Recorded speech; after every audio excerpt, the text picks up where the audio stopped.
Fail big. You only live once, so do what you feel passionate about. Take chances. Don't be afraid to fail. There's an old IQ test, was 9 dots, and you had to draw 5 lines with a pencil within these 9 dots without lifting the pencil. The only way to do it was to go outside the box. So don't be afraid to go outside the box. Don't be afraid to think outside the box. Don't be afraid to fail big, to dream big. But remember, dreams without goals are just dreams, and they ultimately fuel disappointment. So have dreams, but have goals, life goals, yearly goals, and understand that to achieve these goals, you must apply discipline and consistency. In order to achieve your goals, you must apply discipline, which you have already done, and consistency every day, not just on Tuesday and miss a few days. You have to work at it every day. You have to plan every day. You've heard the saying, we don't plan to fail, we fail to plan. Hard work works. Working really hard is what successful people do.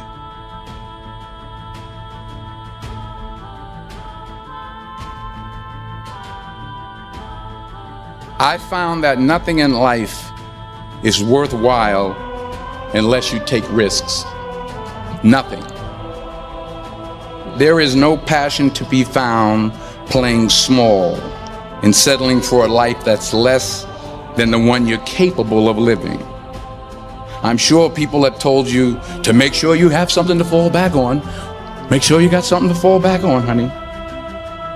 But I never understood that concept, having something to fall back on. If I'm going to fall, I don't want to fall back on anything except my faith. I want to fall forward. I figure at least this way I'll see what I'm going to hit. Every failed experiment is one step closer to success. You've got to take risks, and I'm sure you've probably heard that before, but I want to talk to you about why that's so important.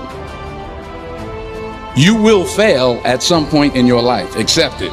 You will lose. You will embarrass yourself. You will suck at something. There's no doubt about it. The point is, every graduate here today has the training and the talent to succeed. But do you have the guts to fail?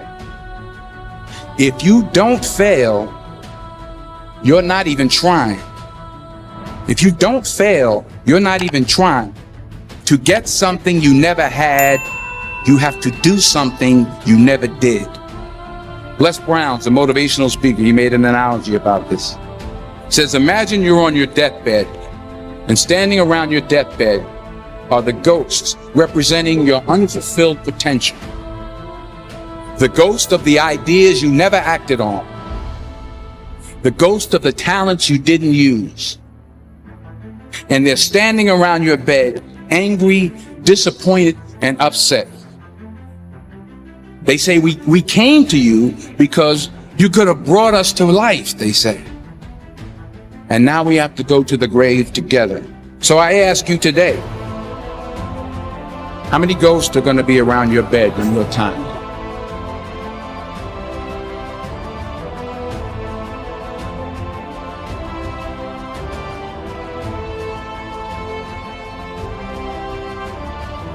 Put God first. Put God first in everything you do.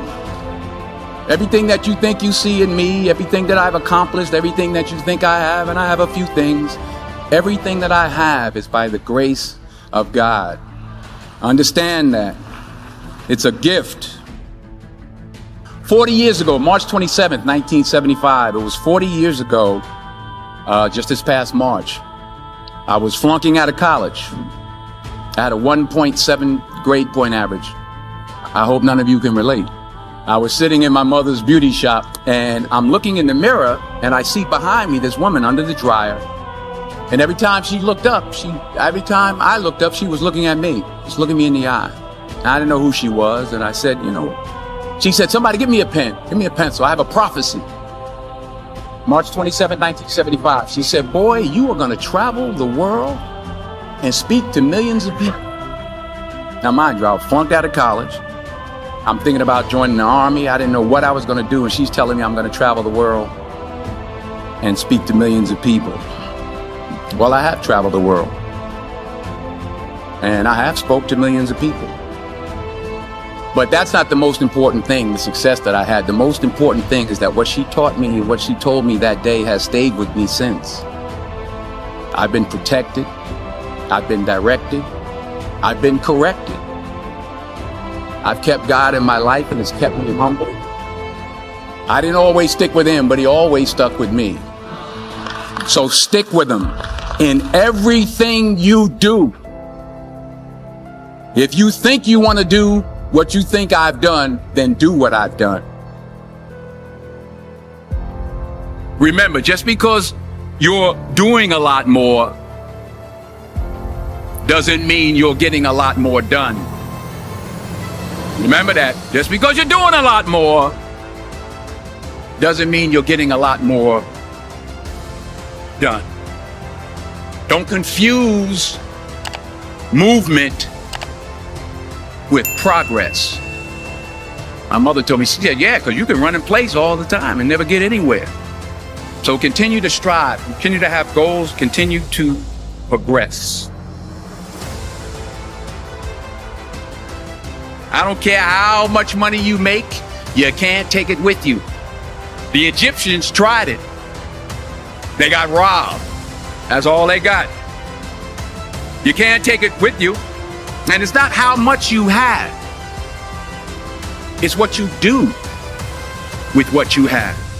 We all have different talents. Some of you will be doctors, some lawyers, some scientists, some educators, some nurses. The most selfish thing you can do in this world is help someone else. Why is it selfish? Because the gratification, the goodness that comes to you, the good feeling that I get from helping others, nothing's better than that.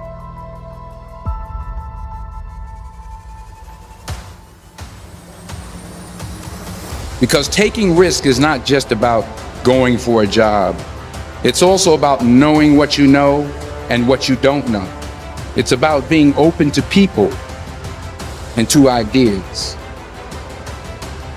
In the course of the film, the character I played begins to take small steps, small risks. He very, very, very slowly begins to overcome his fears. And I feel ultimately his heart becomes flooded with love. And I can't think of a better message as we send you off today. To not only take risks, but to be open to life, to accept new views, and to be open to new opinions. Because the chances you take, the people you meet, the people you love, the faith that you have, that's what's going to define you. Fall forward. This is what I mean. Reggie Jackson struck out 2,600 times in his career, the most in the history of baseball. But you don't hear about the strikeouts. People remember the home runs. Fall forward. Thomas Edison conducted 1,000 failed experiments. Did you know that? I didn't know that. Because the 1,001st was the light bulb. Fall forward. True desire in the heart, that itch that you have, whatever it is you want to do, that thing that you want to do to help others and to grow and to make money, that desire, that itch, that's God's proof to you, sent beforehand already to indicate that it's yours. And anything you want, you can have. Don't just aspire to make a living. Aspire to make a difference. Never be discouraged. Never hold back. Give everything you got. And when you fall throughout life, and maybe even tonight after a few many glasses of champagne, remember this: fall forward.